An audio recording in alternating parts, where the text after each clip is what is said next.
नमस्कार, trending stocks में आपका बहुत बहुत स्वागत है। मैं हूं आपके साथ संदीप ग्रोवर और आज जो स्टॉक ट्रेंड कर रहा है, फोकस में है, वो है पीसीबीएल का, जिसे आप फिलिप्स कार्बन ब्लैक के नाम से पहले जानते थे। अब इसे हम पीसीबीएल के नाम से जानते हैं और शेयर में आज हमने देखा है 14.5% तक का जो अप मूव है वो इंटरडे बेसिस पे देखने को मिला है। इनफैक्ट इसने अपना जो रिकॉर्ड हाई लेवल है उसको ऑलमोस्ट टच कर दिया था आज के दिन में। आप इसका इंटरडे हाई देखेंगे आज के सेशन में तो 343 रुपए 45 पैसे ये इसका इंटरडे हाई लेवल है जो कि इसने छुआ है, और 343 रुपए 50 पैसे, केवल 5 पैसे का अंतर था अपने रिकॉर्ड ऊंचाई को छूने के लिए, जहां से स्टॉक बाद में घूमता हुआ नजर आया है। लेकिन इंटरडे में 14.5% का अप मूव स्टॉक में हमने बनता हुआ देखा है।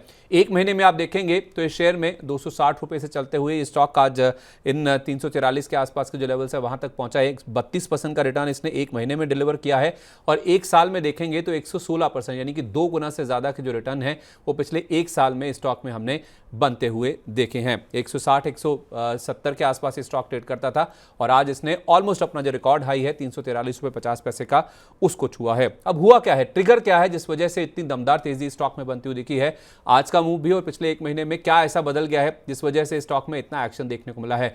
दरअसल ये आरपी संजीव गोयनका ग्रुप की कंपनी है, और आरपी संजीव गोयनका ग्रुप के जो चेयरमैन हैं संजीव गोयनका साहब, उनकी ओर से एक बयान आता हुआ दिखा। इनफैक्ट 2 साल के लंबे अंतराल के बाद उन्होंने किसी चैनल को या किसी मीडिया हाउस के साथ बातचीत करी, इंटरव्यू किया है, और उसमें जो बयान निकल के सामने आए उस कंपनी को लेकर काफी बुलिश हैं, जिसकी वजह से हमने देखा कि स्टॉक में इतना ज्यादा उत्साह बनता हुआ दिखा है। उनका ऐसा मानना है कि अगले 5 साल में इस कंपनी का जो मुनाफा है वो 5 गुना बढ़कर 2400 से 2500 करोड़ रुपए हो सकता है, जो कि मौजूदा करीब 500 करोड़ रुपए के आसपास है।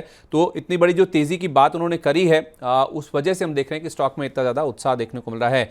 ये कंपनी, जैसा कि नाम सजेस्ट करता है, कार्बन ब्लैक के कारोबार में है, और केमिकल होता है जो कि टायर्स बनाने के लिए और बाकी चीजें बनाने में इस्तेमाल होता है, और केमिकल्स का जो कारोबार है उसमें इन्होंने बड़े तरीके से एक्सपैंड करने की जो बात है वो अपने इस इंटरव्यू में करी है। इनका यह कहना है कि नवंबर 2023 में इन्होंने एक्वाफार्म नाम की कंपनी का एक्विजिशन किया था। यह एक्विजिशन 3800 करोड़ रुपए के आसपास की रकम में किया गया था, और इस एक्विजिशन के जरिए इस कंपनी की स्पेशलिटी केमिकल्स जो होते हैं, ग्लोबल लेवल पे जो स्पेशलिटी केमिकल सेगमेंट है उसमें इनकी एंट्री हुई थी, चाहे वो वाटर ट्रीटमेंट की बात हो, चाहे वो ऑयल एंड गैस केमिकल्स हो।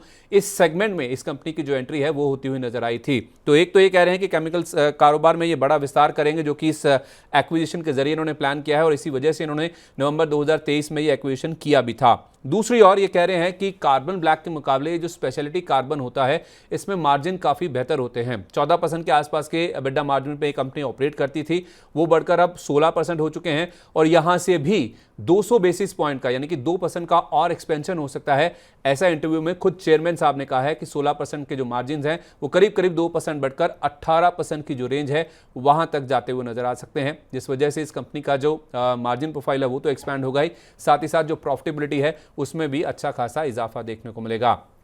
दूसरी ओर वो ये भी कह रहे हैं कि ऑयल एंड गैस केमिकल्स जो हैं उसमें भी इस कंपनी की बड़े लेवल पर निवेश करने की योजना है। तो नेट नेट इन्होंने अपना एक गोल सेट किया है कि ग्लोबल लेवल पे जो स्पेशलिटी केमिकल्स का पोर्टफोलियो है उसके रूप में कंपनी उभरना चाहती है, जो कि पहले केवल कार्बन ब्लैक के ऊपर फोकस करती थी, जहां पे 14% के आसपास के मार्जिन से वहां से 2% इंप्रूव होकर 16% पर आ गए, और 2% और एक्सपेंड करके 18% के जो मार्जिन है वहां तक ये कंपनी जाना चाहती है, और अगले 5 साल में मुनाफा 5 गुना हो जाएगा, जिस वजह से हम देख रहे हैं स्टॉक में इतना ज्यादा उत्साह देखने को मिल रहा है। क्या यह उत्साह आगे भी जारी रहेगा? क्या शेयर में मौजूदा लेवल्स पे भी खरीदारी की जा सकती है? ये हमने समझने की कोशिश करी। ये जो आरपी संजीव गोयनका ग्रुप है इनफैक्ट कोलकाता का ही है, और कोलकाता से ही संतोष सिंह जी जो मार्केट एक्सपर्ट हैं, हमने उनसे बातचीत करी और जानने की कोशिश करी कि इस कंपनी में और कितना दमखम बाकी है। देखिए, उनका यह कहना है कि इस शेयर में मौजूदा लेवल्स पर अगर आप निवेशित हैं तो आपको मुनाफा वसूल कर लेना चाहिए। इनफैक्ट उन्होंने खुद भी इस स्टॉक को कई बार 270 260 रुपए के आसपास मनी 9 के ही प्लेटफॉर्म पर रिकमेंड किया भी है, और आज खुद उन्होंने अपने पोर्टफोलियो में भी स्टॉक में डिस्क्लोजर भी शेयर किया है कि उन्होंने भी अपने पोर्टफोलियो में स्टॉक में जो प्रॉफिट बुकिंग है वो करी है। हालांकि उनका यह भी मानना है कि अगर कोई निवेशक इसमें होल्ड करना चाहता ही है, बने रहना चाहता ही है, तो उसको 325 रुपए का जो ट्रेडिंग स्टॉप लॉस है उसको जरूर लगा लेना चाहिए। अगर आप होल्ड करते हैं तो फिर ऊपर में आपके जो टारगेट्स हैं वो काफी अच्छे हो सकते हैं। 343 रुपए 50 पैसे जो कि रिकॉर्ड हाई लेवल है, जिससे केवल 5 पैसे से शेयर आज चुका है। ये 343 रुपए 50 पैसे का भाव है। इसके ऊपर ब्रेकआउट होगा तो ही आपको फ्रेश खरीदारी करनी है। उस केस में भी आपका जो स्टॉप लॉस है वो 325 रुपए का होगा।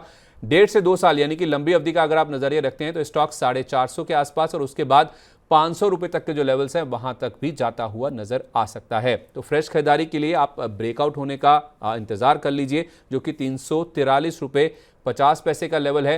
यही वो लेवल है जो कि इसका रिकॉर्ड हाई लेवल था, जो कि इसने पहले छुआ था। यहां पे ब्रेकआउट हो जाएगा तो फ्रेश खरीदारी कर सकते हैं। 1.5 से 2 साल रखिए, 440 500 तक के लेवल्स आ जाएंगे, ऐसा हमें संतोष सिंह जी ने बताया है। तो चेयरमैन साहब का जो इंटरव्यू हुआ है उसमें जो पॉजिटिव कमेंट्स आए हैं उस वजह से स्टॉक में उत्साह बनता हुआ दिखा है। अगर ब्रेकआउट हो जाता है तो लंबी तेजी के लिए स्टॉक तैयार होता हुआ नजर आ सकता है। तो ये तो है आज का बजिंग स्टॉक या तो फिर ट्रेंडिंग स्टॉक जिसमें दमदार एक्शन देखने को मिल रहा है। पीसीबीएल के जैसे कुछ और शेयर पर मनी लाइन का फोकस लगातार बरकरार है। ऐसे वीडियोस हम दिन भर आपके लिए लाते रहेंगे। नमस्कार।